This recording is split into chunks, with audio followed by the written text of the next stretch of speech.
இந்த நாள்ல regarding leadership ஒரு தலைமைத்துவத்தை குறித்து ஒரு சில காரியங்களை நான் அவங்க மத்தியில் பேச ஆசைப்படுவேன். ஒரு வசனம் வாசிக்கலாம். நீதிமொழிகள் 14வது அதிகாரம் 28வது வசனத்தை வாசிக்கலாம்.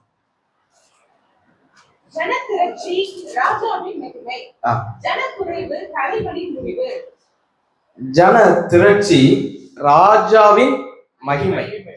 குறைவு தலைவனுடைய முடிவு. ஒரு தலைவன் யார் அப்படின்னா ஜன திரட்சி ராஜாவின் மகிமை. அல்ல கவனிங்க, ஒரு தலைவன் யார் அப்படின்னா யாருக்கு பின்னாடி ஃபாலோவர்ஸ் இருக்கிறாங்களோ அவங்க தான் தலைவன். நம்முடைய வாழ்க்கையில அப்படியே தனிமையா நடந்து போய்கிட்டு இருக்கும் போது லேசா திரும்பி பார்க்கணும், நம்மளை யாராவது ஃபாலோ பண்றாங்களா. அப்படி திரும்பி பார்க்கும்போது ஒரு 10 பேர் இருந்தாங்கன்னா நம்ம ஒரு தலைவர் தான். அல்லேலூயா. சிம்பிளான லாஜிக் தான். அப்ப நம்ம இங்க வந்திருக்கிற எல்லாருமே தலைவர். ஏன் தெரியுமா? நம்ம சர்ச்சில் மினிமம் 10 பேராவது இருப்பாங்க. அல்லேலூயா. நம்ம எல்லாருமே லீடர்ஸ், நம்ம எல்லாருமே தலைவர்கள். தலைவர்கள் சில நேரங்களில் தலைவர்களாக பிறக்கிறார்கள். பார்ன் வித் சில்வர் ஸ்பூன் சொல்லுவாங்க இல்லையா. அவங்க அப்பா பாஸ்டர் இருப்பாரு, அவங்க பையன் பாஸ்டர். அது பாஸ்டருடைய அந்த அவன் கஷ்டப்பட வேண்டியது இல்லை, அவன் தலைவனாவே பிறந்துடுறான். கண்டிப்பா அடுத்த லெவலுக்கு பாஸ்டருக்கு அடுத்துன்னா பாஸ்டரோட பையன் தான் அப்படிங்கிற ஸ்டாண்டர்டுக்கு வருவோம். ஆனா ஒரு சிலர் முதல் தலைமுறையில தலைவர்களாக பாஸ்டர் வராங்க பாருங்க, அவங்க எப்படி பண்றாங்க? தலைவர்களாக உருவாக்கப்படுகிறார்கள் தேவனால். அல்லேலூயா. இங்க வந்திருக்கிறதுல நம்ம எல்லாருலயுமே இந்த 2 கேட்டகரி இருக்கும். நான் பாஸ்டரோட பையன், எங்க அப்பாவுக்கு அடுத்து நான் தான் அப்படின்னு, நானும் என் தம்பியோ அப்படிங்கிறது அவர் வளர்ந்துட்டோம், அந்த ஸ்டாண்ட்ல இருந்தோம். ஆனாலும் ஒரு சிலர் இங்க இருக்கிறவங்க முதல் முறையா ரட்சிக்கப்பட்டு ஊழியத்திலையும் நீங்க வந்திருக்கலாம். ஆனா எப்படி இருந்தாலும் நம்ம இருவருமே தலைவர்கள் தான். அல்லேலூயா. கர்த்தர் என்ன செய்யறாரு? அதான் சொல்லப்பட்டிருக்கும், ஜன திரட்சி தான் ராஜாவுக்கே மகிமை. இப்ப ராஜா என்பது ஊழியர்களை நான் வைத்து நான் சொல்கிறேன். அப்போ நம்ம வாழ்க்கையில நமக்கு மகிமையை கர்த்தர் தருகிறாரு. அது யாருன்னா நமக்கு பின்பதாக இருக்கிற ஃபாலோவர்ஸ், நம்ம பிலீவர்ஸா இருக்கலாம், அது யாரா கூட இருக்கலாம். அப்படிப்பட்ட இப்போ 1,00,000 பேர் இருந்தாலும் அவன் தலைவன் தான், 10 பேர் இருந்தாலும் அவன் தலைவன் தான். பெரிய சபையோ அவன் தலைவர்கள் தான், சின்ன சபையோ தலைவர் தான். இந்த வேதத்துல பார்க்கிற சின்ன சபையில எத்தனை பேர் இருந்தாங்க தெரியுமா? 12 பேர் தான் இருந்தாங்க. 12 பேர் தான். அதுக்கு தலைவர் யார் தெரியுமா? இயேசு கிறிஸ்து. அங்கே ஒரு யூதாஸ் இருந்தான் இல்லையா? அப்போ நம்ம வாழ்க்கையில ஒரு சபை என்று சொன்னால் 12 பேர் போதும். 12 பேர் இருந்தாலே நீங்க யூதாஸ் பத்தி நீங்க யோசிக்க வேண்டாம். யூதாஸ்க்கு நீங்க சிலுவை மரணத்துக்கு போகக்கூடிய லெவலில் தான் யூதாஸ்ல இருப்பார்கள். அப்படி இல்லைன்னா 12 பேர் நல்ல சேஷங்களாக இருப்பாங்க. அல்லேலூயா. ஓகே. அப்போ நல்ல கவனிங்க. அப்போ ஒரு சபை என்ன, சின்ன சபை பாஸ்டர் ஒரு 10 பேர் தான் வராங்க அப்படி நீங்க குறைவே சொல்ல வேண்டாம். ஆண்டவர் பார்வையில எல்லாமே சபை தான். ஆமா. அப்போ சின்ன சபை பெரிய சபை யாரும் எடுத்துக்கொள்ள வேண்டாம். நாம் எல்லாரும் தேவன் அழைக்கப்பட்டிருக்கிறோம். எல்லாரையுமே கர்த்தர் நோக்கத்துக்கு அழைச்சிருக்கிறாரு. நம்ம மூலமா இந்த 12 பேர் தான் பரலோக ராஜ்யத்தை நடத்தணும்னு திட்டம் வச்சிருந்தா அவ்வளவுதான் இருக்கும். அல்லேலூயா. அப்போ நம்மை கர்த்தர் நடத்துகிறவர் எந்த சூழ்நிலையிலும் நம்மளை கைவிடவே மாட்டார். அவருடைய சித்தத்தின்படி தான் நாம் நடக்கிறோம் என்பதை நீங்க மறந்தே போக வேண்டாம். எந்த சூழ்நிலையும் நீங்க நாம் அனைவரும் சோர்ந்து போக வேண்டிய அவசியமே இல்லை. It's all God's plan. ஆண்டோட திட்டத்தின்படி நம்மை தாயின் கருளை உருவாகும் முன்பதாகவே நம்மை பெயர் சொல்லி அழைத்து இந்த கனமான ஊழியத்தை கொடுத்திருக்கார். அப்படின்னா நம்ம கஷ்டப்பட வேண்டிய, சோர்ந்து போக வேண்டிய அவசியமே இல்லை. அவர் கண்டிப்பாக நம்மை நன்மையாக தான் நடத்துவார். அல்லேலூயா. எல்லா குறைவுகளும் நிறைவாகும். அப்போ அதுக்கு அடுத்ததாக நம்ம தலைவனா மாறுறதுக்கு வயசு ஒரு தகுதியே கிடையாது. ஒரு வசனம் வாசிக்கலாமா? யோசியா குறித்து ஒரு 2 நாளாகமம் 34:1 வாசிங்க. யோசியா ராஜாவாகிற போது 8 வயதாயிருந்து 31 வருஷம் எருசலேமில் அரசாண்டார். ஓகே. யோசியா ராஜா மாறும் எத்தனை வயசு? 8 வயசு தான். 8 வயசு இருந்தாலே போதும் நீங்க ராஜாவை மாறி இருக்கிறாங்க. அப்போ வயது ஊழியத்துக்கு முக்கியத்துவமே கிடையாது. ஏன்னா என்னுடைய வாழ்க்கையில நான் 10 வயதுல அபிஷேகம் பண்ணப்பட்டேன். அந்நிய பாஷை வரங்களோடு 10 வயதுல கர்த்தர் அபிஷேகம் பண்ணினா, எங்க தகப்பனார் கூட இணைந்து ஊழியங்களையும் கிராம ஊழியங்கள் நூற்றுக்கணக்கான கிராமங்களை சந்திச்சு லட்சக்கணக்கான டிராக்ஸ் நாங்கள் கொடுத்துருக்கிறோம். அந்த எங்க ஏரியாவில் திருநெல்வேலி மாவட்டத்துல கால் மிதிப்படாத கிராமமே கிடையாது. நான் சொல்றது 15 வருஷத்துக்கு முன்பதாக சொல்றேன். அப்போ எங்க அப்போட இணைந்து ஊழியம் செஞ்சிருக்கிறோம். 10 வயசுல கர்த்தர் அபிஷேகத்தார். 12 வயசுல ஞானஸ்நானம் பெற்றேன். ஞானஸ்நானம் முன்பதாக அபிஷேகம் பெற்றவன் நான். அடுத்ததாக பைபிள் நம்ம காலேஜ்ல முடிச்சுட்டு ஜம்மு காஷ்மீர்ல 2 வருஷம் ஊழியத்துல இருந்தோம் மிஷனரியாக. அதுக்கடுத்து கர்த்தர் அப்படியே வெளில கொண்டு வந்தாரு. திருமணமானது. ஜீசஸ் கால்ஸ்ல ஒரு 5 வருடங்கள் ஊழியம் செய்தோம். அடுத்ததாக இப்போ தனியா கரங்கள்ல 2 சபையில கற்றுக் கொடுத்துருக்கோம். அல்லேலூயா. என்னுடைய ஊழிய அனுபவம் பாத்தீங்கன்னா கிட்டத்தட்ட 25 வருடங்கள், 26 வருஷம். நான் இளமையாக இதை பார்த்தாலும் கூட நான் 26 வருஷங்கள் ஊழியத்துல இருக்கிறேன். அல்லேலூயா. வயது ஒரு பொருட்டே கிடையாது. ஆண்டவர் யாரனாலும் பயன்படுத்தலாம். இந்த வயது நான் 8 வயது சொன்ன உடனே அவன் 8 வயது அப்படின்னு மட்டும் நினைக்காதீங்க.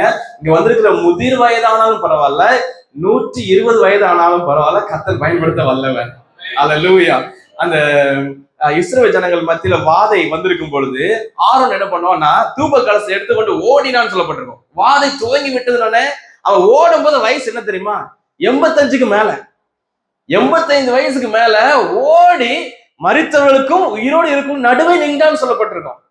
அப்போ 80 வயசுல நம்ம எத்தனை பேர் ஓட முடியும் தெரியல.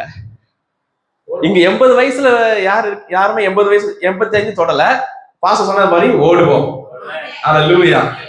என்னோட விசுவாசம் தான் நம்ம பூமியில கண்டிப்பா 120 வயசு வாழணும். அல்லேலூயா.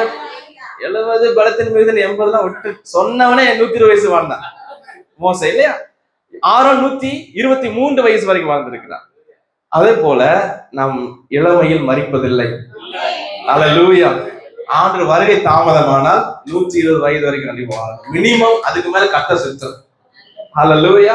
அப்போ ஒரு பொறுப்புக்கு வரணும், ஒரு லீடர்ஷிப்ல இருக்கணும்னா வயது ஒரு முக்கியமே கிடையாது. இரண்டாவதாக அழகு முக்கியமே கிடையாது. ஒரு வசனம் வாசிக்கிறீங்களா? 2 ராஜாக்கள் 2:23 வாசிங்க. அவன் வழி நடந்து போகிறேன். பிள்ளைகள் பட்டணத்திலிருந்து வந்து அவனை பார்த்து மொட்டை தலையா ஏறிப்போ என்று சொல்லி மிதித்தார்கள். போதும். அவன் எப்படிப்பட்ட ஆளு? மொட்டை, சொட்ட தலை. எனக்கு கொஞ்சம் சொட்டை வந்துருச்சு. அப்போ ஒரு ஊழியத்துல பாஸ்டா இருப்பதுக்கு என்ன தேவையில்ல? அழகு தேவை கிடையாது. நான் கருப்பா இருக்கிறேன், மொட்டையா இருக்கிறேன், காது சரியில்லை, மூக்கு சரியில்லை, எதுவுமே கர்த்தர் பாக்குறது இல்ல. அபிஷேகத்தை மட்டும் தான் கர்த்தர் பாக்குறாரு. அல்லேலூயா. ஆண்டவர் அழைத்த அழைப்பை மட்டும் கர்த்தர் பாக்குறாரு. நம்ம வைத்து அபிஷேகத்தை பாக்குறாரு தவிர அழக பாக்குறது இல்ல. ஆண்டோட படைப்புல எல்லாமே அழகுதான். கருப்பும் அழகுதான், சிவப்பும் அழகுதான். Everything we all are beautiful in the creation of God. தேவனுடைய படைப்பில் எல்லாரும் அழகானவர்கள் தான். கர்த்தர் நம்ம அப்படிதான் பாக்குறாரு. நம்ம ஒருவேளை இந்த பொண்ணு கருப்பா இருக்கே அப்படின்னு நம்ம கொஞ்சம் ஒருவேளை குறைவாகவோ அல்லது அவங்கள சைஸை பார்த்து நம்ம தப்பா நினைச்சிருக்கலாம். ஒட்டத்தலையாக இருந்த எலிசாவே மிகப்பெரிய ஊழியம் செஞ்சிருக்கிறான். தன்னுடைய லீடரை போல 2 மடங்கு ஊழியம் செஞ்சவன். 2 times. அங்க 7 அற்புதம் 14 அற்புதம் பண்றான். எவ்வளவு பெரிய காரியம். அப்போ அவன் எப்படிப்பட்டவன் தான்? மொட்டத்தலை தான். அப்போ ஊழியம் செய்வதற்கு அழகும் வயதும் ஒரு பொருட்டல்ல, அழகும் ஒரு பொருட்டல்ல. யாத்ராகம் 4:10. அப்பொழுது மோசே கர்த்தரை நோக்கி, நான் வாக்கு வல்லவன் அல்ல, நான் திக்குவாயும் மந்தனாவும் உள்ளவன். அப்போ நீங்க ஒரு எப்படி சொல்லலாம், நல்லா கலைஞர் மாதிரி அல்லது அண்ணா மாதிரி பேசணும், பேச்சாற்றல் மிக்கவ இருக்கணும் அவசியமே கிடையாது. ஊழிது வர்றதுக்கு பேச்சாற்றல் அவசியமே. ஏன்னா மோசே திக்குவாய் மந்தனாவுன்னு சொல்றான். வாக்கு வல்லவன் அல்ல, மொழியே தெரியாதுன்றான். நல்லா இருந்தவன் தான். ஆடுக்கு பின்னாடி போய் நாக்கு என்ன மந்த நாக்கா மாறிடுச்சு. அது சொல்ல நான் வாக்கு வல்லவன் அல்ல. ஆண்டு அப்படியாப்பா நீ போப்பான்னு சொன்னாரா? இல்ல, நீ தான் எனக்கு வேணும்னா. அல்லேலூயா. அநேக நேரங்கள்ல நம்ம நினைக்கிறோம், நான் பைபிள் காலேஜ் படிக்கல, எனக்கு ஒன்றும் தெரியாது, இங்கிலீஷ்லாம் தெரியாது, ஹீப்ரூலாம் தெரியாது. யூடியூப் பார்க்கும்போது ஹீப்ரூ சொல்றாங்க, கிரீக்க சொல்றாங்க, பெரிய லெவல்ல பண்ண முடியல என்று யூடியூப் நான் பாக்குற அநேக ஊழியர்கள் சோர்ந்து போயிருக்கிறாங்க. நானே கேள்விப்பட்டிருக்கிறேன், நானே கேட்டிருக்கேன். என்ன சொல்லிக்கிறாங்க, நான் அது மாதிரிலாம் பேச முடியாது பாஸ்டர். அப்படி அல்ல, மோசைக்கு ஒண்ணுமே பேசவே தெரியாது. கர்த்தரை பயன்படுத்தவில்லையா? அல்லேலூயா. அதனால ஊழியத்துக்கு நம்ம பேச்சாற்றல் இருக்கணும்னு அவசியமும் இல்லை. சரியா? அந்த 3 காரியம் மனசு வச்சுக்கோங்க. அடுத்ததாக தான் ஒரு சில தலைப்புகளை உங்க மத்தியில் நான் பேச ஆசைப்படுகிறேன். அப்போ ஊழியத்துக்கு அழகு முக்கியம் இல்ல, பேச்சாற்றலும் முக்கியம் இல்ல, வயசும் முக்கியம் இல்ல, ஸ்ட்ரக்சரும் முக்கியம் இல்லை. அவனுடைய அபிஷேகம் மட்டும் தான் முக்கியம், அவனுடைய அழைப்பு மட்டும் தான் முக்கியம். கர்த்தர் அழைச்சிருக்கிறாரு, அதான் நம்ம இங்க உட்கார்ந்துருக்கோம். ஆமே. ஓகே, அடுத்ததாக ஒரு 5 அல்லது 6 பாயிண்ட் நான் வேகமாக சொல்லி நான் முடிக்க நான் ஆசைப்படுகிறேன். முதலாவதாக ஆதியாகமம் 3ஆம் அதிகாரம் 12ஆம் வசனம் வாசிங்க. அதற்கு ஆதாம், என்னுடனே இருக்கும்படி தேவரீர் தந்த ஸ்திரீயானவள் அவ்விருட்சத்தின் கனியை எனக்கு கொடுத்தாள், நான் புசித்தேன் என்றான். போதும். இங்கே ஆண்டவர் ஆதாம் ஏவாளை படைத்து அந்த 3ஆம் அதிகாரம் ஃபுல்லா உங்களுக்கு தெரியும், விழுந்து போகிறாங்க. அப்போ ஆதாம் ஆண்டவர் கேட்கிறாரு, இவன் என்ன பதில் சொல்றான்? ஆண்டவரே, தேவரீர் தந்த ஸ்திரீயானவள் தான் எனக்கு கனியை கொடுத்தார், அதனால என்ன செஞ்சேன்? புசித்தேன்.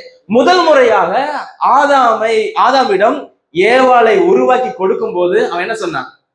இவள் என் எலும்பின் எலும்பு, மாம்சத்தின் மாம்சமாக இருக்கிறாள் என்பது சாதாரண ஸ்டேட்மெண்ட் கிடையாது, அது ஒரு பாடல். ஆங்கில வேதாகமத்துல பாத்தீங்கன்னா அவனுக்கு கவிதை வந்திருக்கு. யாரை பார்த்த உடனே? மனைவியை பார்த்த என்ன வந்திருக்கு? கவிதை. ஆங்கில வேதாகமத்துல இட்டாலிக்ல போட்டிருக்கோம். அது நம்ம இங்கிலீஷ் தமிழ் பைபிள்ல பொதுவாக எழுதப்பட்டிருக்கு. அவன் பார்த்த உடனே கவிதை வந்திருக்கு. மனைவியை பார்த்தோன்னே எத்தனை பேருக்கு கவிதை வந்து எனக்கு தெரியல, ஆனா அவளுக்கு கவிதை வந்திருக்கு. எப்படி? இவள் என் எலும்பின் எலும்பும் மாம்சத்தின் மாம்சம். அழகா பாடினா. பாடிட்டு அடுத்து 3ஆம் அதிகாரத்துல ஆண்டவர் கேட்காரு, என்னப்பா தப்பு பண்ணி எங்கடா இருக்கிற? ஆளை காணவன் பார்த்தா சாயங்கால குளிர்ச்சியான வேலையில வரும் பொழுது ஆளை காணோம். அந்த நீ தேவரே நீர் தந்த ஸ்திரீ. ஆண்டவர் ஸ்திரியை கொடுக்கும் போது கவிதை வந்துச்சு. இப்ப தப்பு பண்ணவன சொல்றான், குற்றப்படுத்துறான். நீர் தந்த ஸ்திரீ தான் எனக்கு இந்த பிரச்சனைக்கு காரணம். என்னன்னா அவன்கிட்ட பொறுப்பில்லாத பதில். ஒரு தலைமைத்துவத்துல ஒரு பாஸ்டரா, நான் தலைமைத்துவம் ஒரு லீடர்னு சொல்லும் போது நான் பாஸ்டர் தான் சொல்றேன், நான் பாஸ்டர்னு சொல்லல நீங்க நினைக்க வேண்டாம். நம்ம தலைமைத்துவ லீடர்ஷிப்ல இருக்கிற நம்ம எல்லாருமே பொறுப்புள்ளவர்களாக இருக்கணும். யாரையுமே இந்த லேம் எக்ஸ்கியூஸ் சொல்லுவாங்க, நொண்டி சாக்குன்னு சொல்லுவாங்க இல்லையா, அப்படி சொல்லவே கூடாது. ஆனா நீ தந்த ஸ்திரீ தான் எனக்கு இந்த பிரச்சனை காரணம். இல்ல நீ இந்த ஸ்திரியை கொடுக்காம இருந்திருந்தா நான் தப்பே பண்ணிக்க மாட்டேன்னு அர்த்தம். அதுக்கு பின்னாடி பிஹைண்ட் த ஸ்கிரீன் பாத்தீங்கன்னா அப்படிதான் அர்த்தம். அவன் அப்படிப்பட்ட ஒரு பதிலை கொடுக்கிறவர்களாக நாம் இருக்கக்கூடாது. மோசே எப்படி இருந்தான்? யாத்திராகமம் 32-31 வாசிங்க. அப்படியே மோசே கர்த்தரிடத்திற்கு திரும்பி போய், ஐயோ, இந்த ஜனங்கள் பொன்னினால் தங்களுக்கு தெய்வங்களை உண்டாக்கி மகா பெரிய பாவம் செய்திருக்கிறார்கள். ஆகிலும் தேவரீர் அவர்கள் பாவத்தை மன்னித்தருள்வீரானால் மன்னித்தருளும், இல்லாவிட்டால் எழுதின உம்முடைய புத்தகத்திலிருந்து என் பெயரை கிறுக்கி போடும் என்றார். இங்க மோசேயுடைய இருதயத்தை பாத்தீங்களா? அது ஆண்டவரே நீங்க மன்னிச்சு ஆகணும். மேல இருந்து 10 கட்டளைகளை வாங்கிட்டு கீழே வரான் மோசே. என்னை என்று உனக்கு வேற தெய்வம் உண்டாயிருக்க வேண்டாம் எழுதி கொடுத்தாரு பாத்தீங்களா? ஆண்டவர் மேல எழுதிட்டு இருக்கும் போதே கீழே வேற தெய்வத்தை உண்டு பண்ணியாச்சு. மேல 10 கட்டளைகள் எழுதி முடிக்கும் முன்பதாகவே 10 கட்டளைகளும் மீறப்பட்டாயிடுச்சு. கீழே வந்து பார்த்தா டென்ஷன் ஆகி டேப்லெட்டை உடைச்சிட்டான். 2 அந்த கட்பலகைகளும் உடைச்சிட்டான். இப்போ ஆண்டவர் சொல்ற காரியம், ஆண்டவரே நீ அவங்க தப்பு பண்ண உண்மைதான், நீர் அவர்களை என்ன சொல்ல மன்னித்தே ஆகணும். அந்த ஜெபம் நம்ம எத்தனை பேர் பண்றோம்? நீ மன்னிச்சே ஆகணும். அப்படி இல்லைன்னா என் பேரை ஜீவ புஸ்தகத்துல இருந்து கிறுக்கி போடுன்ற எத்தனை பேர் சொல்ல முடியும்? எங்க சபை மக்கள் வர்றாங்களே வரலையா ஆண்டவரே, நான் பரலோகத்துக்கு போகணும்னா நான் ஜெபம் பண்ணிருக்கிறோம் இல்லையா? நான் எப்படியாவது பரலோகத்துக்கு போகணும், ஏன்னா ஜீவ புஸ்தகத்துல பேரை தான் உள்ள போக முடியும். இவன் சொல்றான் ஜீவ புஸ்தகத்துல இருந்து பேரை கிறுக்குன்னு சொல்றான். என்ன காரணம்? நான் நரகத்துக்கு போனாலும் பரவாயில்ல, என் ஜனங்களுடைய பாவம் மன்னிக்கப்படணும். ஹல்லேலூயா. எத்தனை பேர் நம்முடைய சபை மக்களுடைய விசுவாசிகளுடைய பாவத்துக்காக ஆண்டவர்கிட்ட மன்னிப்பு கேட்டிருக்கிறோம்? ஆண்டவருடைய சமூகத்துல ஆண்டவரே என்னுடைய விசுவாச பிள்ளைகள் ஆசீர்வாதமாத்தான் இருக்க வேண்டும், என் விசுவாச குடும்பங்கள் பிளஸிங்கா தான் இருக்கணும் ஆண்டவரே. அவங்க நம்ம ஏகப்பட்ட பிரச்சனைகளை கொடுத்துட்டு தான் இருப்பாங்க. பாஸ்டல் ஊழியத்துல அழைக்கப்பட்டு நம்ம எல்லாரும் வாழ்க்கையிலும் விசுவாச குடும்பங்கள் வர்ற பிரச்சனைகள் அதிகம் இருக்கும், அவர்கள் மூலமா வர்ற பிரச்சனை அதிகமா தான் இருக்கும். ஏன்னா நம்ம அதற்காக அழைக்கப்பட்டவர்கள். ஊழியத்துல ஒரு பாஸ்டல் மினிஸ்ட்ரி என்பது சாதாரணமான ஊழியம் அல்ல. என்னுடைய தகப்பனார் ஊழியத்துல சின்ன வயசுல நான் பார்த்திருக்கிறேன். எவ்வளவு பாடுகள், எவ்வளவு கஷ்டங்கள், நெருக்கங்கள், துரோகங்கள் எவ்வளவு பார்த்திருக்கிறேன். எங்க மாமனாருடைய ஊழியத்தை நான் பார்த்திருக்கிறேன். அங்க இருக்கும் கடந்த 10 வருஷம் பார்த்துட்டு இருக்கிறோம். அது எங்க தனிப்பட்ட நான் இப்போ சர்ச் மினிஸ்ட்ரி எடுத்து இப்ப நடத்தி வர 3 வருஷம் ஆயிருக்கு. இப்பதான் எனக்கு தெரியுது எங்க அப்பா எங்க மாமன் எவ்வளவு கஷ்டப்பட்டு இருக்காங்கன்னு. நான் ஒன்னா இருக்கும்போது எனக்கு அதிகமா தெரியல. இப்போ வந்தபோது தெரியுது, ஆகா எவ்வளவு சர்ச் மினிஸ்ட்ரி நடத்துறது எவ்வளவு கஷ்டம்னு. இப்போ இந்த சூழ்நிலையிலும் மோசேக்கு எவ்வளவு கஷ்டம் கொடுத்தாங்க நீங்க யோசிச்சு பாத்தீங்களா? அவன் என்ன பண்றான், அழிச்சு ஆண்டவர் சொல்றாரு, நீ கொஞ்சம் விலைக்கடா, எல்லாத்தையும் அழிச்சிட்டு புதுசா உருவாக்கிறோன்றாரு ஆண்டவர். அவன் சொன்னா நோ முடியாது, என்ன முதல் அழிச்சாதான் அங்க அழிக்க முடியும். அதே போல ஆண்டோட சமூகத்துல ஒரு தலைமைத்துவத்தில் நம்ம இருக்கிற நம்ம ஒவ்வொருவரும் பொறுப்புள்ளவர்களா இருக்கணும், அல்லது அவளுக்காக நீ பரிந்து பேசுவதா இருக்க வேண்டும். ஓகே, இன்னொரு வசனத்தை வாசிங்க. இரண்டாவதாக தாவீதை போல மெய்ப்பனின் இருதயம் இருக்கணும். 2 சாமுவேல் 18:2 வாசிங்க. நானும் உங்களோட கூட புறப்பட்டு வருவேன் என்று ராஜா ஜனங்களிடத்தில் சொன்னார். நானும் உங்களோடு கூட புறப்பட்டு வருவேன். இங்க ஒரு பெரிய யுத்தத்துக்கு அவங்க கிளம்புறாங்க. கிளம்பும்போது ராஜா தானே வீட்டுல இருந்திருக்கலாம். அவன் சொல்றான், நானும் என்ன செய்வேன் யுத்தத்துக்கு. ஒரு டைம் வீட்டுல இருந்துதான் பெரிய பிரச்சனையே ஆயிடுச்சு. அங்க சொல்றான், நான் என்ன செய்வேன், நானும் உங்களோடு கூட புறப்பட்டு வருவேன். அப்போ ஒரு தலைவன் எப்படி இருக்கணும்னா, ஒரு காரியத்தை செய்யும் பொழுது நம்ம எல்லாரும் முன்பதாக நிக்கிறோம். நம்ம எல்லாரும் முன்பதாக நிக்கிறோம். அதுதான் தலைவருக்குரிய அடையாளமே. அது அந்த மெய்ப்பனின் இருதயம் இருந்தா தான் அது இருக்கும். மெய்ப்பன் என்ன செய்வாங்க, இஸ்ரேல் ஜனங்கள் இஸ்ரேல் நாட்டுல முன்பதாக என்ன செய்வாங்க, லீட் பண்ணி நடந்து போவாங்க.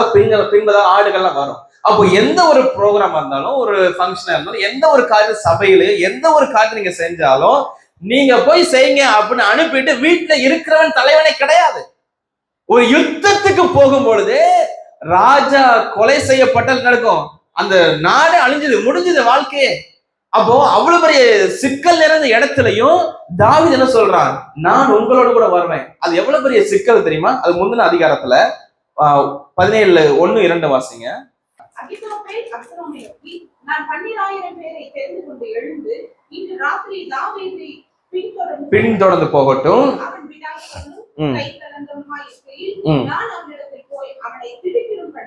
திடுக்கிட பண்ணுவேன். அவனோடு இருக்கும் ஜனங்கள் எல்லாரும் ஓடி போவதனால் நான் ராஜா ஒருவனை மாத்திரம் வெட்டுவேன். ஓகே, போதும். அவன் சொல்றான் பாருங்க, அகித்தோப்பேல் சொல்றான், நான் மட்டும் போய் ராஜாவை கொன்னுட்டு வந்துடுறேன். நைட்ல போய் பயமுறுத்தியா ஓடிடுவாங்க, ராஜாவை போட்டு தள்ளிடலாம். அந்த நேரத்துலதான் தாவீது வந்து ஆப்போசிட் இருக்க. அவன் சொல்றான், அவங்க அந்த மாதிரி பிளான் நடந்துட்டு இருக்கு. இவன் போகும்போது மரணம் கண்டிப்பா, தப்பு நடந்தா மரணம் தான். அந்த சூழ்நிலையிலும் ஜனங்கள் அந்த போர் வீரோடு இணைந்து போகிறான். நம்ம ஊழியம் என்பது ஒரு போர்க்களத்துல நிக்கிற போலதான். பிசாசோட போராடணும், உலக மனிதர்களோட போராடணும், அரசியல் தலைவர்களோட போராடணும், இப்படி போராட்டம் இருந்த உலகம் தான். ஆனாலும் அதுல மத்தியிலும் நம்ம ஜனங்களை முன்பதாக அனுப்பிட்டு நான் பின்பதாக போகிறவங்க அல்ல, ஜனங்களுக்கு முன்பதாக போகிற ஒரு மெய்ப்பனின் இருதயம் தாவீதுக்கு இருந்தது போல நமக்கும் இருக்க வேண்டும் என்று கர்த்தர் விரும்புகிறார். விசுவாசிக்கிறீங்க? ஹல்லேலூயா. அப்படி போகும்போது கர்த்தர் சொல்றாரு, இவன் என் இருதயத்துக்கு ஏற்றவன். என்ன மோசே சொல்ற, வீட்டுல எங்க உண்மை உள்ளவன் எப்படி சொல்ல முடியும்? அந்த ஜனங்களோடு ஜனங்களாக தங்களை அறிமுகப்படுத்துறாங்க, ஜனங்களோடு ஜனங்களாக இருக்கிறாங்க, ஜனங்களுக்காக என்ன செய்றாங்க, பரிந்து பேசுறாங்க. நம்ம சபை மக்களை நம்ம எப்பொழுதும் குற்றப்படுத்துவதாக மட்டும் அல்லாமல், சில நேரங்களில் பிரச்சனை இருக்கத்தான் செய்யும், அது உண்மையாக இருந்தாலும் கூட நாம் எப்பொழுதும் சபை மக்களுக்காக நீங்க நிக்க வேண்டும். அவர்கள் தவறு செய்தாலும் மோசையை போல அவர்கள் நிக்கணும். இங்க தாவீதை போல அவங்களோட கூட இணைந்து யுத்தத்துக்கு போகக்கூடிய மன பக்குவம் நமக்கு இருக்க வேண்டும் என்று கர்த்தர் சொல்றாரு. அவன் தான் சரியான லீடர், தலைவன். ஆமென். அடுத்து 3வது ஒரு சம்பவம் வாசிக்கலாம். உடன் ஊழியர்கள் பாராட்டப்படும் போது அதை தாங்கிக் கொள்ள வேண்டும். 1 சாமுவேல் 18:7. அந்த ஸ்திரீகள் ஆடி பாடுகையில் சவுல் கொன்றது 1000, தாவீது கொன்றது 10,000 முறையாக பாடுறாங்க. பாடுறதே தப்பு, இதுல முறையாக பாடுறது அதோட தப்பு. அது யாருக்கு தப்பா தெரிஞ்சது? சவுல் பாக்குறான். இந்த கோலியாத்தோட இந்த வெற்றிக்கு அப்புறம் தாவீதை பார்த்தா, சவுல் 1000 பேரை நம்ம கொன்னு போட்டான், ஆனா தாவீது 10,000 பேரை கொன்றான். 10,000 என்பது 10,000, 10,000 பேரை கொன்றான் என்று முறையாக பாடினாங்க. இது பாடும்போது சவுலுக்கு எப்படி இருந்திருக்கும்? அவனுக்கு எனக்கு 1000 கொடுத்தார்கள், அவனுக்கு 10,000 கொடுத்தார்கள். அவன் என்ன பண்ணான்? பொறாமையில பார்க்க ஆரம்பிச்சேன். அப்போ ஒரு தலைவன் யாரு? சவுல் மிகப்பெரிய தலைவர், கிங், ராஜா. அப்ப அவனுடைய ஒரு அவனுக்கு மிகப்பெரிய வெற்றியை வேற தேடி கொடுத்துருக்கிறான். அப்ப அவனை பாராட்ட தானே செய்யணும். அப்போ இந்த தலைவனாகிய சவுல் அவன் தாவீதை எப்படி பார்க்கிறான்? பொறாமை கரோட பார்க்கறான். அவன் எப்படி கொலை செய்யலாம் என்று பல முறை முயற்சி பண்றான். ஈட்டி எடுத்து 2 முறை எறிகிறான். அதுல தாவீதை கட்ட தப்பு வைக்கிறாரு. அவன் படையோடு கூட தெல்லுப்பூச்சின்னு சொல்லுவாங்க ஒரு இடத்துல, அந்த தெல்லுப்பூச்சி தேடி இவ்வளவு பெரிய படைகள் வர வேணுமா அப்படிமா. தாவீது கையில சவுல ஒப்பு கொடுத்த போது தாவீது அதை வந்து ரிஜெக்ட் பண்ண வேண்டாம், அவன் அபிஷேகம் பண்ணப்பட்டப்ப விட்டுருங்க. எவ்வளவு பெரிய இருதயம் தாவீதுக்கு இருந்துச்சு இல்லையா? அப்போ அந்த நம்ம உடன் ஊழியர்கள் பாராட்டப்படும் பொழுது, நம்முடைய சபையிலும் உடன் ஊழியர்கள் இருப்பாங்க, அசிஸ்டன்ட் பாஸ்டர் இருப்பாங்க. அவங்க தான் நம்மளோட நல்லா வொர்ஷிப் பண்ணுவாங்க. அவங்க கையில மைக்கை கொடுத்தா நம்மளும் நல்லா பிரசங்கமே பண்ணுவான் இல்லையா? அப்படிப்பட்ட நபர்களை பார்க்கும்போது நம்ம கண்டிப்பாக அவங்களை என்கரேஜ் பண்ணணும். ஹல்லேலூயா. அந்த நபர்களை என்கரேஜ் பண்ணி அவங்களை கண்டிப்பாக ஒரு சபைக்கு போதகராக மாத்திருங்க. ஹல்லேலூயா. நம்ம சபையில வந்து அவனை வந்து பொறாமை கொண்டு பார்க்க கூடாது. ஏன்னா அவன் மேல இருக்கிற அபிஷேகம் வித்தியாசமான அபிஷேகம் இருக்கும். ஹல்லேலூயா. அவனை கர்த்தர் அழைத்திருக்கிறார். இன்னைக்கு அறுப்பு மிகுதி வேலையாட்களை கொஞ்சம் என்று நம்ம வெளியில பிரசங்கம் பண்ணுகிற நாம், நமக்கு பக்கத்துல ஒரு வேலையாளை கர்த்தர் எழுப்பிட்டு இருக்காருன்னா அவனை வேலையாட்களை மாற்றணும். அந்த அபிஷேகம் நம்ம மேல இருக்கணும். ஹல்லேலூயா. அது மாதிரி மூத்த ஊழியர்களா நம்ம எல்லாரும் ஊழியர்களும் நம்ம ஒன்னா இருப்பாங்க, பாட்டு பாட வொர்ஷிப் பண்ண இருப்பாங்க. அவர்களே என்னுடைய விசுவாசம் என்னன்னா, என்னோட விருப்பம் என்னன்னா, என் வாலிப பசங்க எல்லாருமே பாஸ்டரா மாறணும். ஹல்லேலூயா. எங்க சபையில எவ்வளவு சொல்லிருக்க, எல்லாருமே நீங்க வேலையெல்லாம் பார்க்காதீங்கப்பா, வேலை பார்த்தாலும் 1 or 2 years தான், மேக்ஸிமம் 5 years. அது கர்த்தர் கண்டிப்பா ஊழியத்தை கொண்டு வந்து நிறுத்துவாரு. இதே சிவகங்கை மாவட்டத்துல கிராமங்கள்ல ஒரு சபையை நிறுவ கர்த்தர் உதவி செய்வாரு. அது என்னுடைய பிரான்ச் சர்ச்சில் உனக்கு தந்துறேன்னு சொல்லியிருக்கிறேன். ஹல்லேலூயா. கண்டிப்பா நடக்கும். ஹல்லேலூயா. அதே போல ஒவ்வொரு சபையிலும் இருக்கிற இளம் ஊழியர்கள் அவர்கள் பாராட்டப்படும் பொழுது அதை தாங்கிக் கொள்கிற மன பக்குவம் நமக்கு வேணும். அதை கர்த்தர் விரும்புகிறார். ஹல்லேலூயா.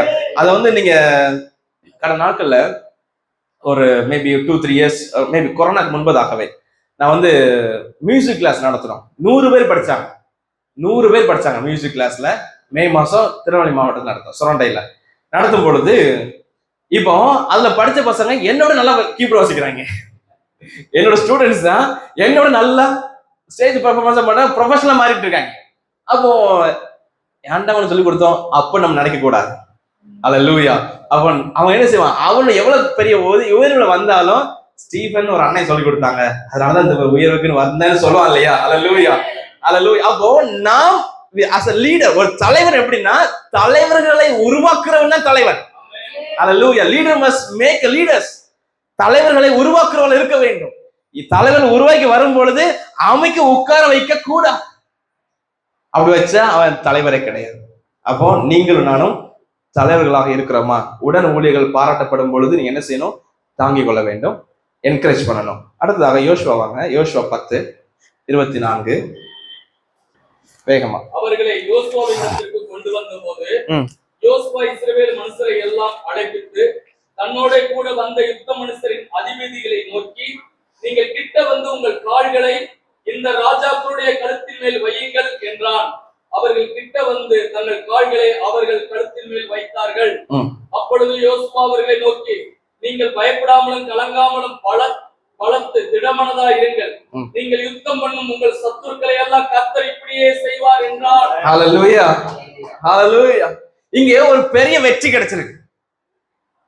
ஊழியத்தின் வெற்றியை சபை மக்களோடு சேர்ந்து அனுபவிக்க வேண்டும். ஹல்லேலூயா.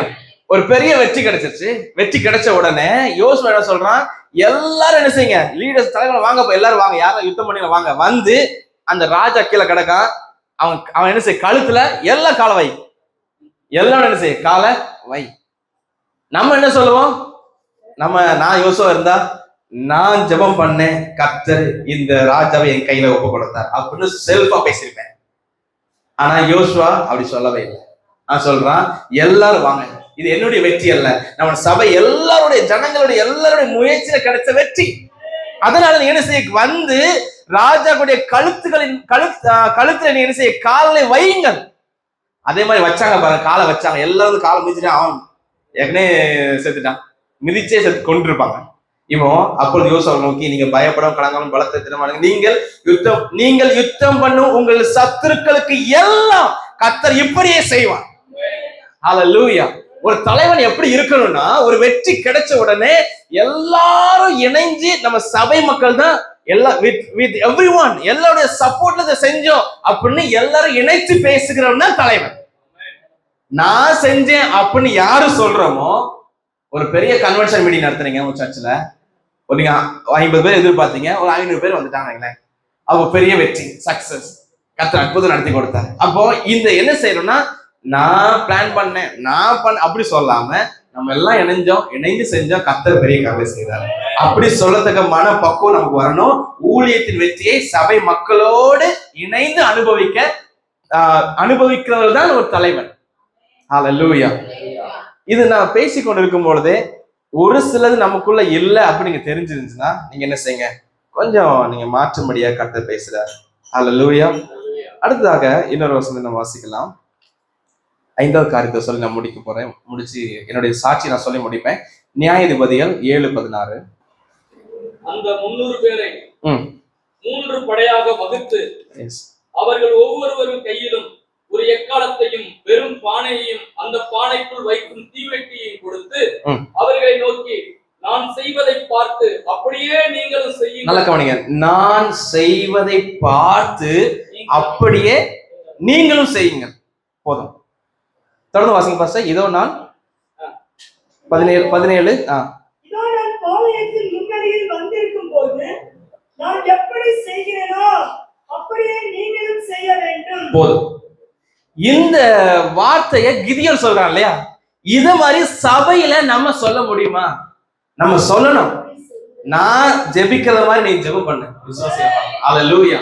நான் பரிசுத்தமா இருப்பதை போல நீ பரிசுத்தமா இருக்க வேண்டும் சொல்ல தைரியமும் அப்படிப்பட்ட மெச்சூரிட்டி நமக்கு வேணும்னு கத்த விரும்புறான். அவன் தான் தலைவன், அவன் தான் பாஸ்டர். ஹல்லேலூயா, ஹல்லேலூயா.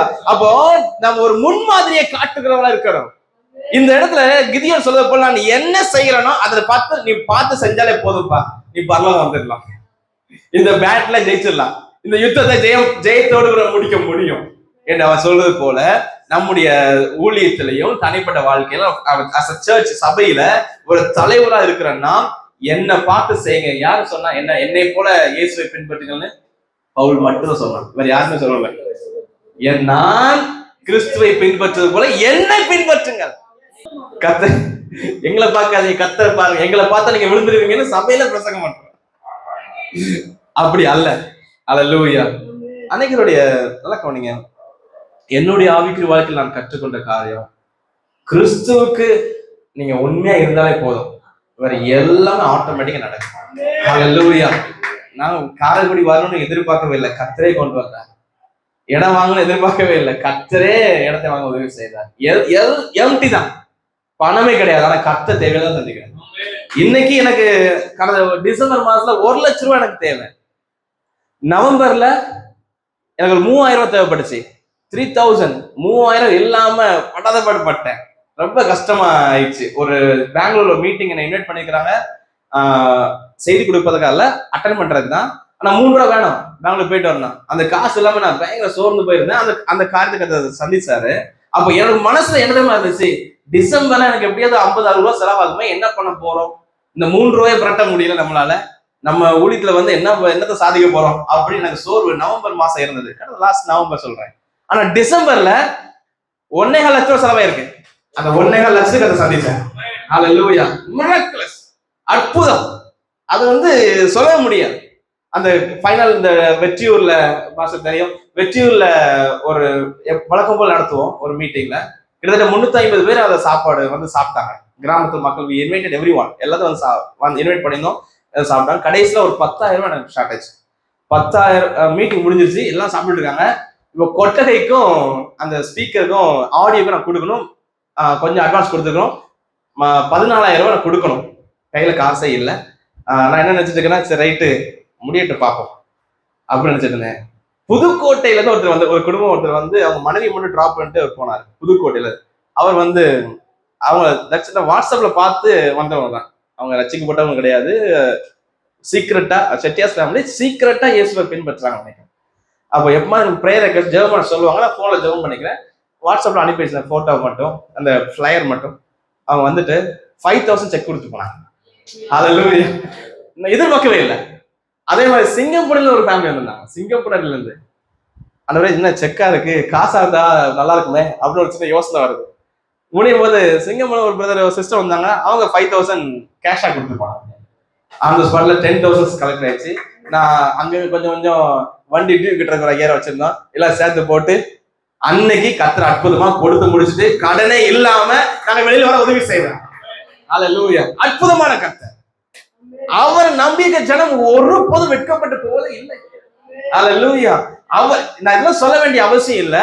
என் வாழ்க்கை கதை செஞ்ச அற்புதம் நான் சொல்லியிருக்கேன், அவ்வளவுதான். ஆமே.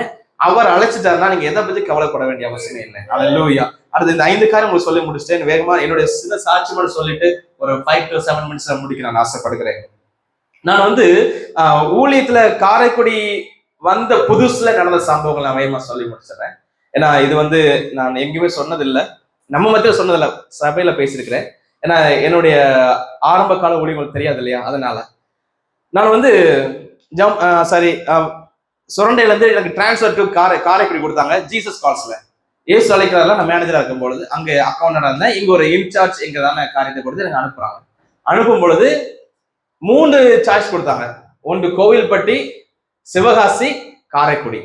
கோவில்பட்டியும் சிவகாசியும் எங்க அப்பா ஊருக்கு பக்கத்துல, 1 மணி நேரத்துல கார்ல போயிடலாம் மேக்சிமம். அந்த 1 ஹவர்ல போயிடலாம். அப்ப எல்லாரும் ப்ரிஃபர் பண்ண சொன்னது சிவகாசி எடுத்துக்கோ அல்லது கோவில்பட்டி எடுத்துக்கோ, அது உனக்கு பக்கம். சர்ச்சுக்கும் அப்பா ஒரு சண்டே நீ வந்துட்டு கூட அப்பா சர்ச்சை நீ நடத்திட்டு நீ போகலாம் அப்படின்னு எனக்கு சொன்னாங்க. ஆனா கர்த்தர் வந்து என் மனைவி மூலமாக பேசினார். என் மனைவி மூலம் சில பேசுறாரு இல்லையா, அப்படி பேசி காரைக்குடியை காட்டிட்டார். காரைக்குடி போனா எங்க சொந்தக்காரலாம் இருக்காங்கட்டா. சொந்தக்காரங்க இருக்காங்களா காரைக்குடினா திருப்பூர் எனக்கு தெரியாது சொந்தமா, யாரோ ஒருத்தர் இருந்து போல அவன் சொந்தக்காரங்க பூரா இருக்காங்கட்டா. சரியா?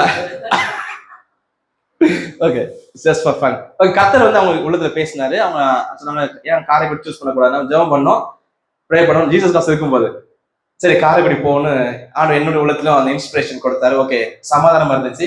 இந்த 2 வேண்டாம், காரைக்குடி வந்து போ அப்படின்னு காரைக்குடி வந்து 2 வருடங்கள் காரைக்குடியில ஜீசஸ் கால்ஸ்ல என்ன. அப்பதான் ஐசக் பாஸ்டர் தலைவர் சந்திச்சேன். அவர் வந்து சொன்னாரு, நீங்க கொஞ்ச நாள் தான் இருப்பீங்க பாஸ்டர், கர்த்தர் வெளில கொண்டு வருவார் தீர்க்கதரிசனம் சொல்லிட்டு. ஹல்லேலூயா. 4 பேர் சொன்னாங்க. சாம்சன் சொன்னது, ஐசக் பாஸ்டர் சொன்னது, பால் பிரவீன், இன்னொரு தமிழ்ச்செல்வி அம்மா. 4 பேரும் அந்த 2 வருஷத்துல வெவ்வேறு சூழ்நிலையில வந்து உங்க மேல இருக்கிற அபிஷேகம் வேற, கர்த்தர் கண்டிப்பா வெளியில கொண்டு வருவார்னு கர்த்தர் சொன்னாரு. தீர்க்கதரிசனம் சொன்னாரு. ஏன்ட்டு கர்த்தர் பர்சனலா சொன்னாரு 2019 you come out of Jesus calls. அப்ப நான் நினைச்சேன் இங்க வந்துட்டு 1 வருஷம் ஊழியம் பண்ணிட்டு நான் வெளியில வந்தா என்ன சொல்லுவாங்க, என்னடா இங்க வந்து எல்லாம் பழகிட்டு வெளில போய் சர்ச்சை ஆரம்பிச்சு சொல்லுவாங்களே அப்படின்ட்டு நான் வந்து 2019 நான் ஆண்டவர் கீழ்ப்படியவில்லை. கீழ்ப்படியாம 2020 கன்டினியூ பண்ணிட்டேன். தொடர்ந்து கன்டினியூ பண்ணோம். 18, 19, 20 அப்போ 2 வருஷம் முடிஞ்சிட்டு இட் வாஸ் 2020 கொரோனானால அப்போ வீட்டுக்கு போயிட்டு மறுபடி ஜீசஸ் கால் சொன்னாங்க, கொரோனாலாம் முடிஞ்சதுப்பா வந்து ஜீசஸ் கால் டவர் ஓப்பன் பண்ணுன்னு சொன்னாங்க. அப்போ டவர் ஓப்பன் பண்றதுக்காக நான் ஊர்ல இருந்து இ-பாஸ் போட்டு, இ-பாஸ் 4 வாரம் போட்டேன். திங்கக்கிழமை போனேன். அப்ப சர்ச்சை முடிச்சுட்டு திங்கக்கிழமை கிளம்பிலாம் போனேன். 4 முறையும் ஃபெயில். 4th டைம் கிடைச்சிச்சு. நான் குடும்பமாக என் தம்பி தான் வந்து ட்ராப் பண்ணிட்டு போனான். இங்க வந்து ட்ராப் பண்ணிட்டு அப்போ ஜீசஸ் கால்ஸ் 30 நான் இங்க வந்தோம் நினைக்கிறேன். 30ஆம் தேதி வந்து ஒரு நாள் ப்ரேயர் டவரை ஓப்பன் பண்ணி வந்து யாரும் வரல. அடுத்து வீட்டு கிளம்பி போனேன் பாருங்க. சரியா அந்த டேர்னிங்ல வந்து அப்ப யாருமே இருக்க மாட்டாங்களா ரோட்ல. ஒருத்தர் கார் பழகிட்டு இருந்திருக்காரு, ஒரு வயசான அவர், 50 வயது இருக்கும். அவர் வந்து ஸ்கூல்ல டீச்சரா இருக்காரு போல. அவர் வந்து பையன் மூலமா கார் பழகிட்டு இருந்தவர்.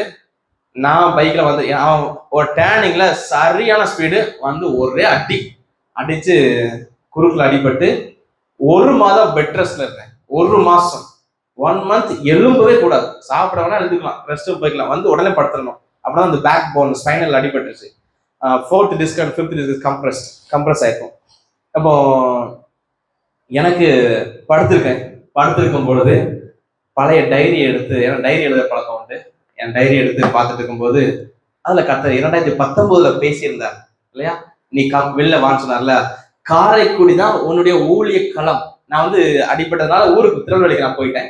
அப்போ காரைக்குடி தான் ஊழிய களம். ரெட்டியார்பட்டியில நான் சர்ச்சில் எங்க வீட்டுல இருக்கும்போது அந்த எழுதி வச்சிருந்த டைரியை ஒரு வருஷம் கழிச்சு பாக்குறேன். Karaikudi is your mission field, go back to Karaikudi. கதை மீண்டும் பேசுறாரு, நீ மீண்டும் காரைக்குடிக்கு திரும்பி போ. அந்த ஆண்டவர் பேசுற சூழ்நிலை எப்படி தெரியுமா?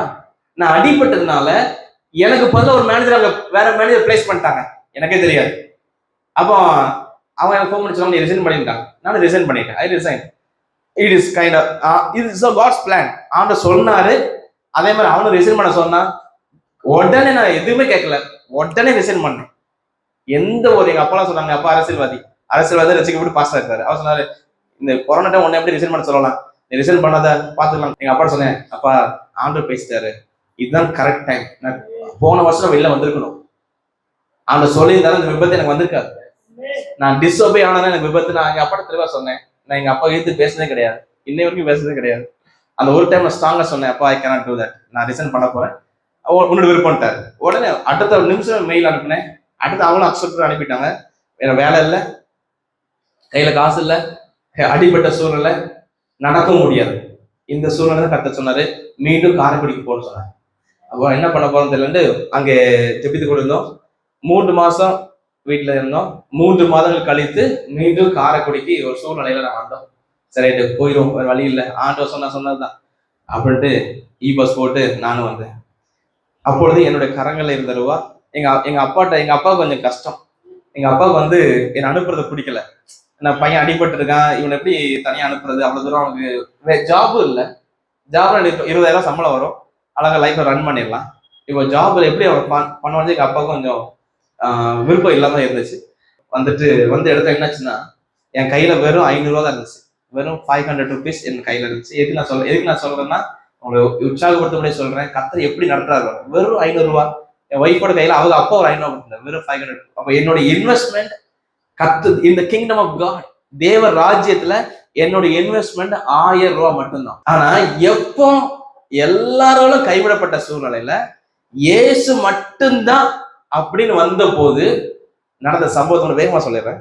அப்போ முதல் நாள் வீடெல்லாம் பெருகி குப்பையா இருந்துச்சு. ஒருத்தர் சிஸ்டர் ஃபோன் பண்ணாங்க. இது 2வது நாள் நாங்க காரைக்குடி வந்து வேலை இல்லை, அந்த 2வது நாள் ஒருத்தர் சிஸ்டர் ஃபோன், பிரதர் நீங்க ஆக்சிடென்ட் ஆயிட்டீங்கன்னு கேள்விப்பட்டேன், எங்க இருக்கிறீங்க, எப்படி இருக்கீங்க, ஹெல்த்? நான் சொன்னேன், நேத்தா ஊருக்கு வந்தோம். அப்படியே சார் பிரதர் உங்களை பார்க்கணுமே. அவனா வாங்க சிஸ்டர் வாங்கப்பா. அப்போ என்னை பார்க்க வந்தாங்க. பார்க்க வந்தோடனே முதல் மாதிரி வீட்டுக்கு வராங்க. அவங்க வந்து என்ன விசாரிப்பாங்க பார்த்தா, அவங்க சொந்த கதையே பேசிட்டு இருந்தாங்க. அவங்க குடும்பத்துல ஒரு பிரச்சனை, அந்த பிரச்சனை, இந்த பிரச்சனை, ஜெபம் பண்ணுங்க பிரதர். நாங்க ஒரு 1/2 hour ப்ரேயர் இருந்துட்டு அப்ப நான் நல்லா நடக்க ஆரம்பிச்சிட்டேன். நான் நடப்பேன், நல்லா கர்த்தரை சுகமாக்கிட்டார், பரிபூர்ண சுகத்தை கொடுத்தார். அதான் மிராக்கிள், அது பெரிய அற்புதம். இட் வாஸ் 3rd month இல்லையா? அப்போ வந்து 2வது நாள்ல அவங்க வந்து ஜெபம் பண்ணி முடிச்சு போகும்போது ஒரு காணி கொடுத்து போனாங்க. ஒரு கவர் கொடுத்தாங்க. அந்த கவர்ல அந்த திக்கா இருந்துச்சு. திக்கா இருக்க 10 ரூபா நோட்டா இருக்குமோ அப்படின்னு மனசு தோணுச்சு. உடனே அவங்க போன பிறகு எடுத்து பார்த்தா 10,000 ரூபாய் இருந்துச்சு. அல்லேலூயா.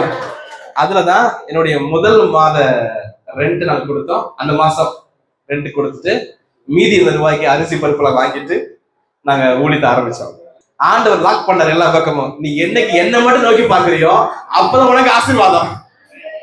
அல்லேலூயா. இது 2வது நாள் நடந்த சம்பவம். அடுத்து 7வது நாள் இதை ஒரு வாரம் முடியும் பொழுது இதே போல ஒரு சிஸ்டர் எனக்கு ஃபோன் பண்ணாங்க. பிரதர் நீங்க ஆக்சிடென்ட் ஆயிட்டீங்க கேள்விப்பட்டேன். ஆமா, மறுபடியும் ஒரு 10,000 வருமா மாட்டவரு ஒரு பார்க்கணும். நாங்க வந்தாங்க. அவங்க ஃபேமிலியில ஒரு வெட்டிங், திருமணம் ஆகாம ஒரு பிரச்சனை இருந்த மகளுக்கு. அந்த மகா சொல்லிக்கிறா, அண்ணன் வந்து ஏதோ கஷ்டத்துல இருக்கிற மாதிரி இருக்கு, இந்த காணிக்கை நீங்க கொடுங்கன்னு சொல்லி ஒரு வாரமா சொல்லிட்டே இருந்திருக்கிறான். நான் வந்த நாள்ல இருந்து நான் வந்த நாள்ல இருந்து நினைக்கிறேன், அவங்க சொன்ன கரெக்டா ஒரு வாரமா என் மகா சொல்லிட்டே இருந்தா, பாஸ்டர் இந்த காணிக்கை கூட கொடுக்கணும்னு. அவங்க கையில கொடுத்து போனாங்க. அது நான் ஏற்கனவே வாங்கின கவரோட பெரிய கவரா இருந்துச்சு. நான் எண்ணி பார்த்தேன், 25,000 இருந்துச்சு. அல்லேலூயா. நான் ஆண்டோட சொன்னேன், ஆண்டவரே 5 மாசம் நான் சாப்பாடை பத்தி யோசிக்கவே இல்லை. 5 மாசம் வாடகை இதுல இருக்கு. 5 மாசம் நான் காரைக்குடில இருப்பேன். மீண்டும் 25,000 கொடுத்தால் அடுத்த 5 மாதம் இருப்பேன். இந்த 25 வச்சு ஒப்பிடலாம். நான் வாடகை கொடுத்தா போதும்ல, 5,500 வாடகை. அப்போ நான் உள்ளத சொன்ன காரியம், ஆண்டவரே 5 மாசம் வாடகை இருக்கு, 5 மாசம் காரைக்குடி விட்டு போக மாட்டேன், தொடர்ந்து காசு கொடுத்தீங்கன்னா காரைக்குடி இருப்பேன், இல்லை ஊரை பார்த்து போயிடுவேன் அப்படின்னு மனசுல ஆர்டர் சொல்லிட்டு இருந்தேன். பாருங்க, முதல் மாசம் நான் வந்து அப்போ ஜீசஸ் காசு இருந்தனால அக்கௌண்ட்ல எழுதி வைக்கிற பழக்கம், ஒவ்வொரு ரூபாயும் எழுதி வச்சுப்பேன். முதல் மாதம் என்னுடைய காரைக்குடியில வந்த இன்கம் 84,000, 84,000 ரூபாய் கட்டணம். அல்லேலூயா. ஆண்டவர் சொன்னாரு, நீ ஜீசஸ் காசுல வேலை பார்த்திருந்தா உனக்கு 20,000 சம்பளம், நீ எனக்கு வேலை பார்த்ததுனால உனக்கு 4 மடங்கு அதிகமான சம்பளம் சொன்னாரு. அல்லேலூயா. எனக்கு சோ ஹாப்பி, ரொம்ப சந்தோஷம். அந்த ஒரு ஃபர்ஸ்ட் மந்த் கர்த்தர் என்னை நடத்துவார் என்பதை உள்ளத்தின் ஆழத்தில் நம்ப ஆரம்பிச்சேன். எனக்கு தெரியும் கர்த்தர் நடத்துவாரு, அவர் வல்லவர், இரக்கம் உள்ளவர், சுகமாக்குவார், நல்லா தெரியும். ஆனா முதல் முறை அனுபவிக்கிறேன். அல்லேலூயா. எங்க அப்பாவுக்கு செஞ்சிருக்கிறாரு, எங்க மாமனாருக்கு செஞ்சிருக்கிறாரு, எல்லாருக்கும் செஞ்சிருக்கிறாரு, இன்னைக்கு எனக்கு செஞ்சிருக்கிறாரு. அல்லேலூயா. அந்த பர்சனல், அந்த ஃபைனான்ஸை குறித்து சொல்லும் போது அந்த பர்சனல் ஃபெலோஷிப் ஆண்டு வந்து பாத்தீங்கன்னா, அப்போ எனக்குள்ள ஒரு விசுவாசம் வந்துச்சு, இனிமேல் வேலைக்கு போக வேண்டாம், காரைக்குள்ள இருந்துடலாம், அதுல என்னை நடத்துவார்னு கத்துறது அந்த நம்பிக்கை கொடுத்தாரு. 3வது மாதத்துல காசை இல்லாத வெறும் எம்டியான சூழ்நிலை வந்துச்சு, ஒண்ணுமில்லாத ரொம்ப கஷ்டப்பட்டேன். 3வது மாசம் சாப்பிட வழியில சூழ்நிலை வந்துச்சு. ஆனா ஃபர்ஸ்ட் மந்த் நான் மறக்கவே முடியாது. அந்த ஒரு காரியம் தான் இன்னைக்கு அவர், நான் ஐ எம் யுவர் ப்ரொவைடர், நான் உன் தேவை சந்திப்பேன், ஏன் பயப்படுறேன் நான் சொன்னேன், தெளிவா பேசினார். என்ன அதான் ஒரே காரியம், என்ன மட்டும் நீ நம்புறேன்னா அவன் ஆஸ்வதிப்பேன். மாமனார் நம்பினா, அப்பாவை நம்பினா, அவன் தருவான் இவன் தருவான்னா அவனுக்கு வராது. தெளிவாண்ட சொன்னாரு, நீ என்னைக்கு என்ன மட்டும் நம்புறியோ, ஒன்லி பிலீவ் மீ. இன்னைக்கு எனக்கு உள்ள விசுவாசம் என்ன தெரியுமா, என் கையில கோடிகளை கொண்டு கொடுத்தாலும் எனக்கு பெருமை வரவே வராது அப்படின்னு விசுவாசிக்கிறேன், வரக்கூடாதுன்னு விசுவாசிக்கிறேன். அது மாதிரி ஒன்றுமே இல்லாட்டாலும் நான் சோர்ந்து போவதும் இல்லை. அல்லேலூயா. அந்த ஸ்டாண்டர்டுக்குள்ள வந்திருக்கிறேன்னு நினைக்கிறேன். ஆமா, கோடி ரூபாய் யாரை கொடுத்தா தெரியும் இல்ல. ஐம் டெல்லிங் மை ஹார்ட், எனக்கு இருதயத்துல நான் சொல்றேன், பணங்கள் எனக்கு ஒரு பொருட்டே இல்லை. ஏன்னா அந்த வழியில நடந்து வந்ததுனால எவ்வளவோ பணங்களை கத்த கொடுத்தாரு, இல்லாம இருந்திருக்கிறோம், கத்த அற்புதம் நடத்தினாரு. அந்த சபை எப்படி ஆரம்பிச்சோம்னு சொல்லிட்டு நான் முடிச்சிடறேன். ஃபர்ஸ்ட் 20 நாள் கழிச்சு ஃபாஸ்டிங்ல இருந்து ஒரு ப்ரேயர் ஆரம்பிச்சோம். முதல் இதே மாதிரி ஒரு இடத்துல தான் ஆரம்பிக்கும் போது அங்கே கொஞ்சம் ஷெட்லாம் போட்டோம், அதில் ஒரு செலவு வச்சு அந்த ரூபாயில தான் போட்டு ஒரு 30-40 ரூபா செலவு பண்ணி ஷெட்டு, சின்ன ஷெட்டு மாதிரி போட்டு இருந்தோம். 2 மாதங்கள் அங்கே ப்ரேயர் நடத்தினோம். முதல் சர்வீஸுக்கு 27 பேர் வந்தாங்க. அல்லேலூயா. எல்லாம் சென்னையில இருந்து லாக்டவுன் வந்திருப்பாங்க, அவங்க எல்லாத்தையும் இழுத்து கூட்டு வச்சு ஃபர்ஸ்ட் ப்ரேயர் இனாகிரேட் பண்ணி அற்புதம் கடத்தி நடத்தினாரு. 2 மாதங்கள் கட்ட 8 வாரம் முடிஞ்ச உடனே அந்த இடத்த காலி பண்ண வேண்டிய சூழ்நிலை ஆயிடுச்சு. காலி பண்ண, ஏன்னா இதெல்லாம் ஊழியத்துல வருகிற பாடுகளை பாருங்க. உன்னை 2 மாசம் நடத்துற அற்புதமா நடத்துறாரு ஆண்டவர், ஏன் இந்த ஒரு சூழ்நிலை? அப்போ 8-9 வாரம் நடத்த முடியாத சூழ்நிலை, இடத்த காலி பண்ண சொல்லிட்டாங்க. உன்னை இடத்த காலி பண்ணிட்டோம். இடத்த காலி பண்ணி எல்லாத்துக்கும் போகணும்னு சொன்னேன்.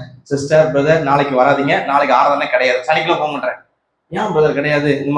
அவங்களுக்கு தெரியும், பிரச்சனை தெரியும், அதனால இந்த பிரச்சனைலாம் வேண்டாம் பிரதர், வேற இடம் பார்ப்போம், அது வரைக்கும் நீங்க வீட்டுல இருங்க, அல்லது வேற எங்கேயும் சர்ச்சுக்கு போங்க அப்படின்னு சொல்லி எல்லாத்தையும் ஃபோன் பண்ணி சொல்லிட்டேன். சொன்ன உடனே எனக்குள்ள என்ன வருத்தம்னா, என்ன கர்த்தர் உண்மையிலே சபை ஊழியத்துக்கு அழைத்தாரா அப்படின்னு சில கொஸ்டின் மார்க் எல்லாத்துக்கும் வரும் இல்லையா? எனக்கும் ஒரு சுவிசேஷ ஊழியமா பண்ணிடலாம், காஸ்பல் பண்ணிடுவோம், எதுக்கு இது போட்டு இழுத்து கிடக்கிறது, அப்பாவை போய் ஏன் கஷ்டப்படணும் அப்படின்னு எனக்குள்ள மனசுல வச்சுன்னா என்ன வந்துச்சு. அப்போ சனிக்கிழமை நடந்துச்சு.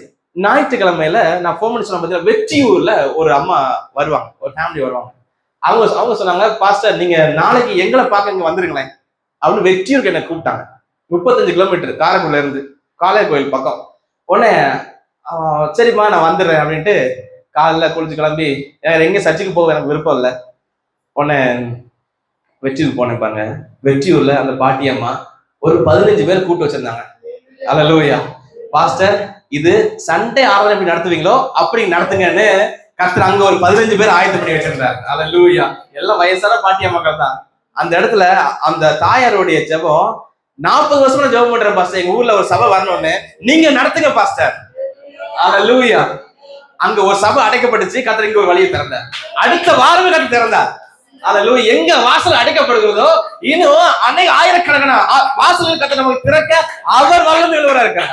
நான் போய் வெற்றியில போய் சபை ஆரம்பிக்க ட்ரை பண்ணதே கிடையாது. கர்த்தர் நமக்கு என்று ஒரு ஆத்மாவை ஆயத்தம் பண்ணி வைத்தது போல நம்ம எல்லாரும் வாழ்க்கையிலும் எந்த சூழ்நிலையிலும் ஒரு ஆத்மாவை நமக்கு ஆயத்தம் பண்ணி வைத்திருப்பார் கண்டிப்பாக. அல்லேலூயா. ஊழியமா இருக்கலாம், பொருளாதாரமா இருக்கலாம், அது சபை கட்டுவதா இருக்கலாம், எதுனாலும் பரவாயில்ல, அவர் நமக்குன்னு ஒரு கூட்டத்தை, ஒரு குரூப்பை, ஒரு ஃபேமிலியை நமக்குன்னு ஆயத்தம் பண்ணி வைத்திருப்பார். அப்படி ஆரம்பிக்கப்பட்டதுதான் வெற்றி ஊழியம். இன்னைக்கு அங்கதான் ஒரு இடத்த வாங்கியிருக்கிறோம். 11 சென்ட் 10.25 சென்ட் நம்ம இடம் வாங்கியிருக்கோம். இந்த பிப்ரவரி மாசத்துல இப்ப கையில ஒண்ணுமே கிடையாது. கண்டிப்பாக அந்த சபை கட்டுமானத்தை ஆரம்பிக்கிறோம், ஏதாவது ஒண்ணு செய்யணும்னு சொல்லி பிப்ரவரியில ஆரம்பிக்கலாம்னு நம்ம ஜெபம் பண்ணிட்டு இருக்கிறோம். அல்லேலூயா.